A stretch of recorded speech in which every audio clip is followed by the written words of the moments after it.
Salut! Guess who's back? Je mets les pieds où je veux, Little John, et c'est souvent dans la gueule.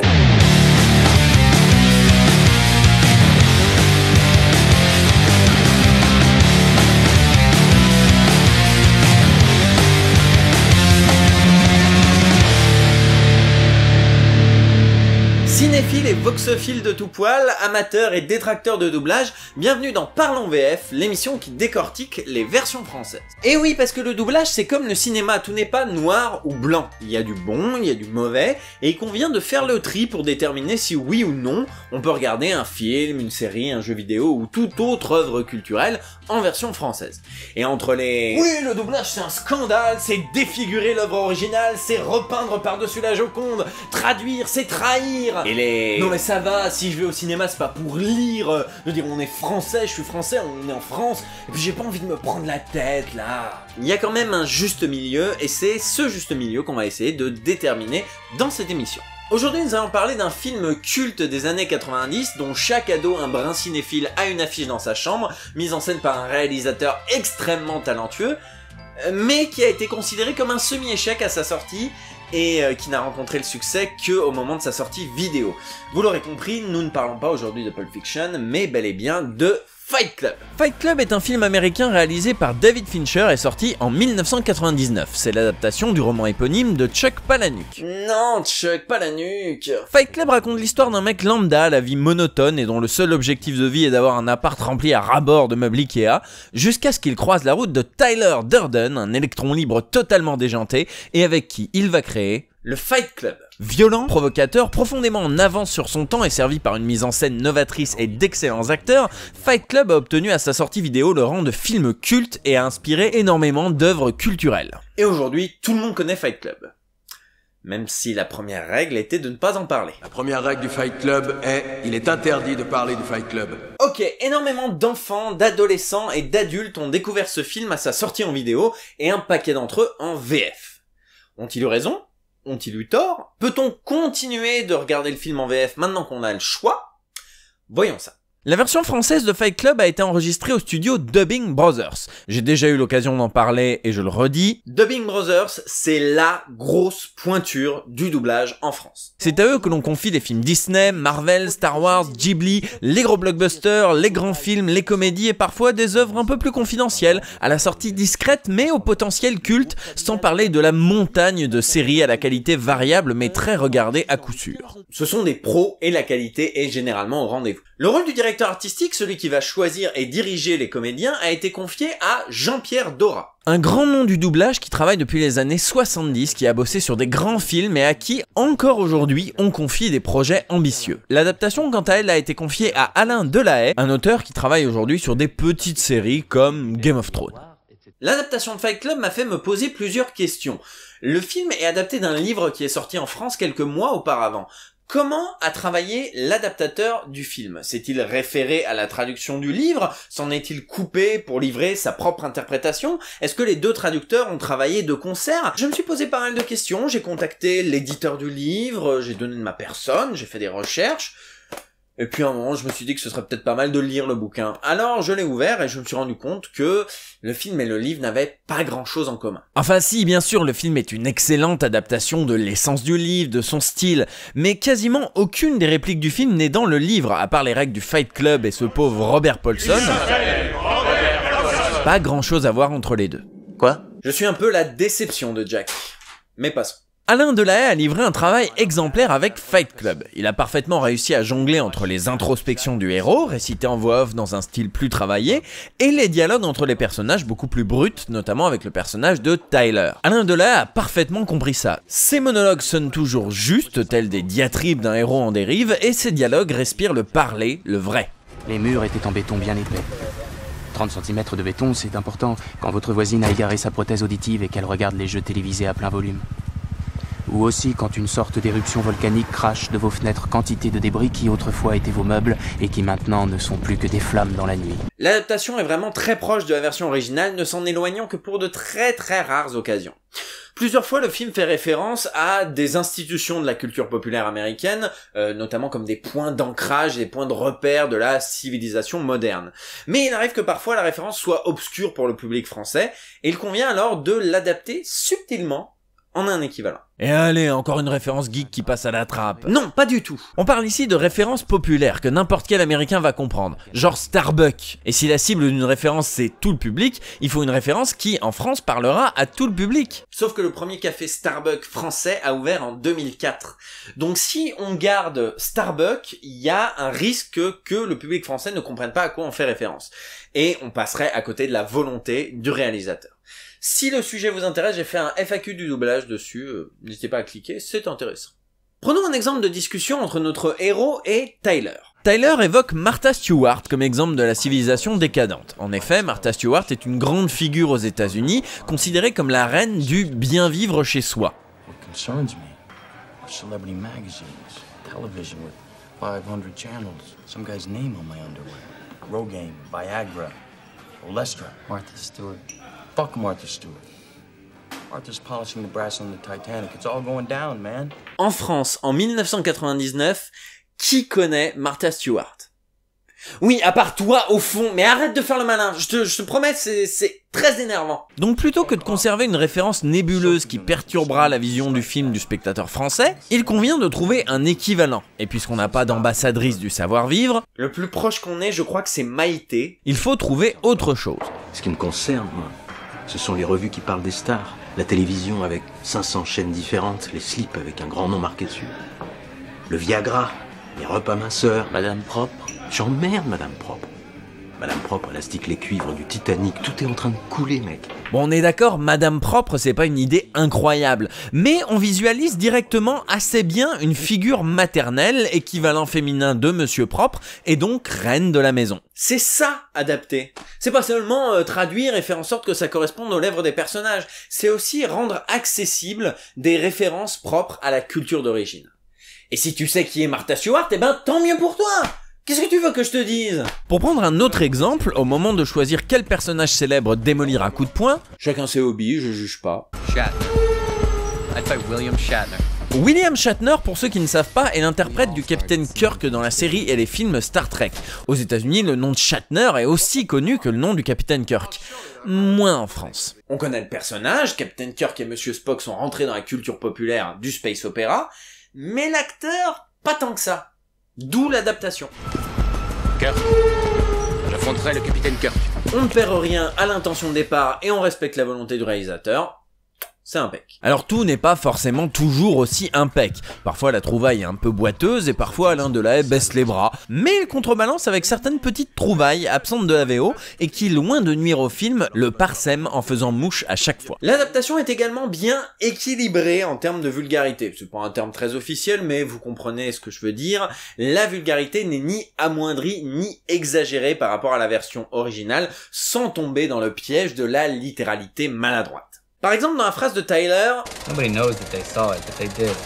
Nice big cock. Bon, évidemment, le premier réflexe, c'est de traduire par une bonne grosse b***. Mais au-delà du fait que ça ne colle pas phonétiquement, ce serait également exagérer la vulgarité de la phrase. Sur une échelle de vulgarité, cock est au-dessus de penis, mais en dessous de dick, qui lui peut être traduit par bite. Le mot coq est une utilisation détournée du langage animalier, puisque coq désigne les poulets et les coqs, même si... Les coqs n'ont pas de bite, ils ont un cloaque. Ça, ce sont les ornithologues qui ne manquent jamais une occasion de venir faire les cakes avec un terme savant. Voilà. Du coup, Alain Delahaye l'a traduit en Une belle grosse queue. On reste à la fois dans le langage animalier et dans la vulgarité, on est raccord en termes de synchro. C'est ce qu'on appelle un joli coup. Et la VF de Fight Club en est remplie. Parlons maintenant des comédiens principaux, à savoir Brad Pitt, Edward Norton et Helena Bonham Carter. Brad Pitt est doublé par Eric Herson Mackerel, la voix habituelle entre autres de Mark Strong, Daniel Craig, Robert Carlyle et William Dafoe. Un choix curieux, non? Aujourd'hui, la voix de Brad Pitt, c'est Jean-Pierre Michael, non? Depuis les années 2000, on n'entend quasiment plus que lui sur Brad Pitt.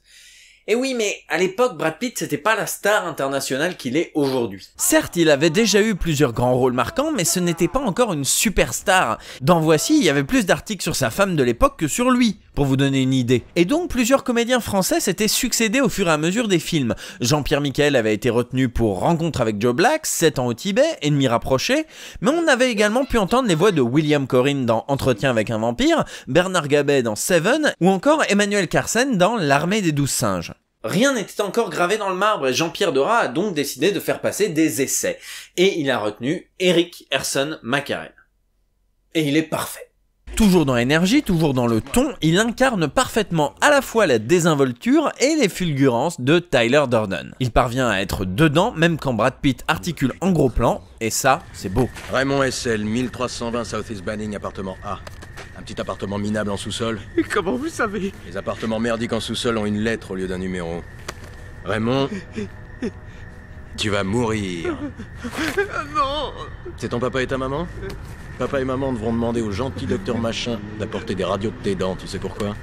Il restera plus rien de ton beau visage. Alors vous vous dites peut-être, oui, mais moi qui suis habitué à entendre Brad Pitt avec la voix de Jean-Pierre Michael, est-ce que je risque pas d'être déstabilisé par ce changement de voix? Est-ce que ça risque pas de me faire sortir du film? Et vous avez raison de vous poser cette question, c'est tout à fait légitime. Le changement de voix de Leonardo DiCaprio sur Inception a déstabilisé beaucoup de monde, et à l'inverse, il est très difficile de revoir les premiers films de Tom Cruise en VF, dans la mesure où à l'époque il a été doublé par Patrick Poivet, qu'on identifie immédiatement comme voix de Bruce Willis aujourd'hui. Réveille-toi, Jim est mort.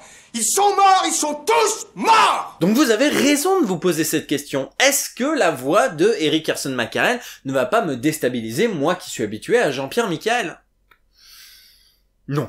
À mon avis, non. D'abord parce que, à l'inverse de Patrick Poivet et de Jean-Philippe Puy-Martin, par exemple, Jean-Pierre Michael et Erik Erson McCarel ont un timbre assez proche. Erik Erson McCarel a une voix un peu plus grave et surtout plus gutturale, mais la différence n'est pas trop marquée. Et puis ça colle parfaitement au personnage de Tyler Durden, complètement destroy et à des années-lumière du reste du monde. Ça colle parfaitement et a priori, vous ne serez pas trop déstabilisé. À titre personnel et malgré mon grand amour pour Jean-Pierre Michael, j'ai un sacré coup de cœur pour Erik Erson McCarel. Je pense que Jean-Pierre Michael n'aurait pas fait un aussi bon Tyler Durden.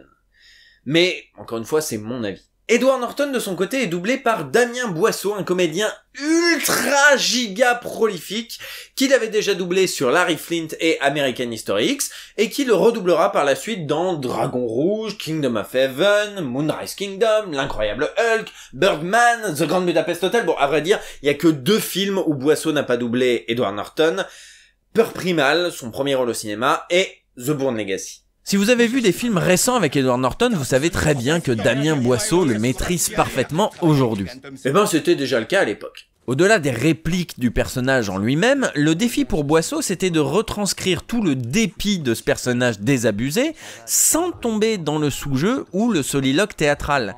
Un équilibre pas si facile à atteindre. Mais Damien Boisseau fait ça très bien et ses monologues intérieurs sont délicieux. Au niveau des dialogues, cela fonctionne très bien aussi. Il y a une vraie alchimie entre Erson McCarel et Boisseau. Certaines scènes fonctionnent vraiment très bien. L'énergie est là, même, voire surtout, dans les scènes plus intenses. Et ça, c'est ce qui est le plus facile à foirer. Donc vraiment, bien joué à eux deux. Bon Dieu de merde! Putain de bordel de merde, va te faire foutre! Merde au Fight Club! Merde à Marla! J'en ai ras-le-bol de tes conneries! D'accord, mec. D'accord. Mais qu'est-ce qu'il me faut? Arrête de faire le malin. Tiens le volant. Regarde-toi. Tiens le volant, regarde-toi. T'es vraiment pitoyable. Pour toucher le fond, il suffit pas d'un week-end. C'est pas comme un de tes putains de séminaires de merde. Arrête de chercher à tout contrôler. Laisse faire les choses. Terminons notre galerie des personnages avec Marla, interprétée par Helena Bonham Carter, qui elle non plus n'était pas aussi connue qu'aujourd'hui. Elle est doublée par Martin Irzensky. Tout comme Erik Erson McCarel, Martin Irzensky n'a pas suivi Helena Bonham Carter dans sa carrière. Elle l'a doublée dans La planète des singes et puis basta. Aujourd'hui, Helena est doublée par Laurence Brehéret et Marie Zidi et Martin Irzensky double Sarah Jessica Parker et Diane Lane une fois sur 2. Elle aussi est parfaite. Là encore, il s'agissait de ne pas sous-jouer ce personnage totalement déphasé, mélancolique, lunaire, mais bien vivant. Et Martin Irzensky la gère totalement, quel que soit l'état d'esprit de Marla. C'est une robe de demoiselle d'honneur. Quelqu'un l'a aimée intensément pendant une journée, avant de la jeter. Comme un sapin de Noël, tellement important. Et il est sur le bord du trottoir. Alors au final, pourquoi parler de Fight Club? Dressons un petit bilan. Adaptation nickel, direction artistique nickel, acteur nickel, cette VF est nickel. Je suis l'absence totale de surprise de Jack. Mais si tout est parfait, aussi bien les comédiens que l'écriture, quel intérêt d'en parler? Pourquoi l'avoir choisi comme sujet? Eh ben, ça me semblait indispensable de démarrer cette nouvelle saison avec une bonne VF, car cela nous permet de revenir à une question essentielle, et là on va se la jouer Karim Debache. À quoi ça sert le doublage? Les versions françaises sont là pour vous rendre le visionnage d'un film plus confortable. Parce que le français c'est votre langue maternelle, et vous avez beau roxer du poney en anglais au point de ne pas avoir besoin de sous-titres, il n'empêche que ce n'est pas votre langue maternelle. Le doublage est donc là pour vous rendre le visionnage du film plus agréable, plus confortable, afin que vous puissiez apprécier pleinement la réalisation, le montage, etc., sans forcément être distrait par les sous-titres. Alors bien sûr, il arrive que les comédiens soient pas synchro, que le mixage soit catastrophique, que l'adaptation soit naze, et dans ce cas-là, oui, effectivement, le visionnage est moins confortable. C'est l'effet inverse, et dans ce cas-là, oui, foncez sur la VO. Here's Johnny. Quand je regarde un film en version originale, c'est généralement parce que j'ai peur de passer à côté de quelque chose. Passer à côté d'une vanne, d'une référence, me taper un comédien distrait sur un rôle important, avoir une déconnexion ou tout simplement que ça ne passe pas. Mais je ne peux pas reprocher ça à Fight Club. Je ne peux pas. Les comédiens épousent parfaitement les traits de leurs personnages, l'adaptation et les dialogues ciselés rendent parfaitement justice au travail du scénariste Jim Hulse. On ne passe à côté de rien et c'est ce qu'on attend d'un doublage. Jouez pas au con avec nous. Alors bien sûr, il reste légitime de vouloir regarder le film en VO pour tout un tas de raisons. Apprendre la langue de Shakespeare, connaître la voix de Pete et Norton pour le jour où leur VF sera raté, et que du coup il faudra regarder en VO, mais vous ne pouvez pas sortir l'argument du « j'ai peur de passer à côté de quelque chose ». Fight Club est l'exemple parfait de la bonne VF, celle qu'on ne remarque pas tant elle colle à la VO.